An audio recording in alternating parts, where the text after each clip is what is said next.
কদিন পুজো দিতে পারিনি, আমার মেয়ে পুজো করেছে, তো ঠাকুরের দেখো কি অবস্থা করেছে, ভালো করে জলগুলো মোছায়নি, এখন মুছলেও উঠছে না এই দাগগুলো, দেখো কোনোভাবেই ওঠাতে পারছি না। তো আমি কীভাবে পরিষ্কার করি ঠাকুরগুলোকে সেগুলো তোমাদেরকে আমি দেখাচ্ছি, চলো।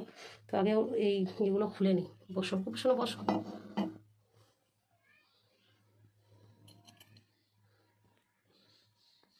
সোনার সব গয়না খুলিয়ে দিয়েছি, এবারে ওকে পরিষ্কার করবো কী করে সেটাই তোমাদের সঙ্গে শেয়ার করছি। তো দেখো দাঁড়াও, মাটি নিয়েছি, তিলক মাটিতে জল দিয়ে দিয়েছি, যখন একটু নরম হয়ে গেছে এবারে আমি তুলে নেবো এটাকে। এই যখন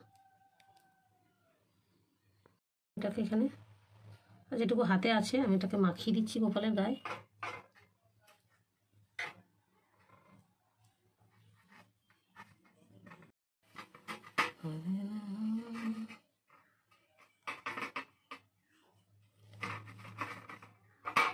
দেখতে পাচ্ছ পুরো মাখানো হয়ে গেছে, এবার মুখটাতে মাখিয়ে দেবো, চোখটা বাদ দিয়ে।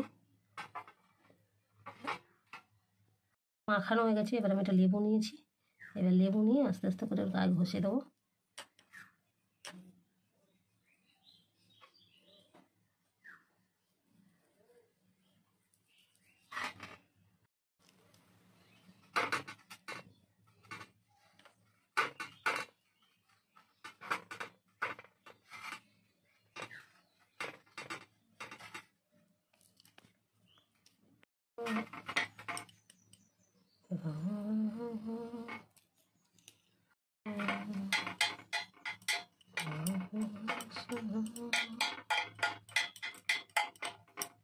দেখো পুরো মাখানো হয়ে গেছে সারা গায়ে।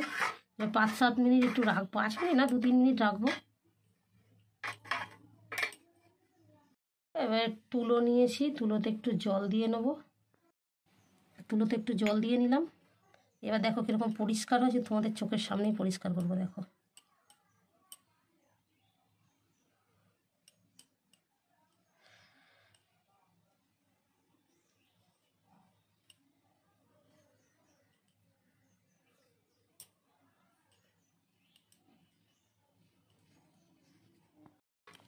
দেখো যে দাগগুলো ছিল তোমাদেরকে দেখিয়েছিলাম, কোনো দাগই নেই, সব দাগ উদাগ হয়ে গেছে। দাঁড়াও পুরোটা তোমাদেরকে আমি দেখাচ্ছি। এই দেখো এই দাগগুলো ছিল সবুজ সবুজ, কোনো দাগই নেই।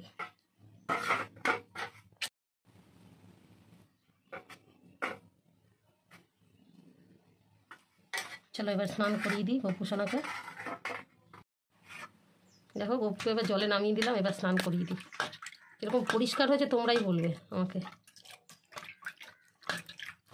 রাধে রাধে।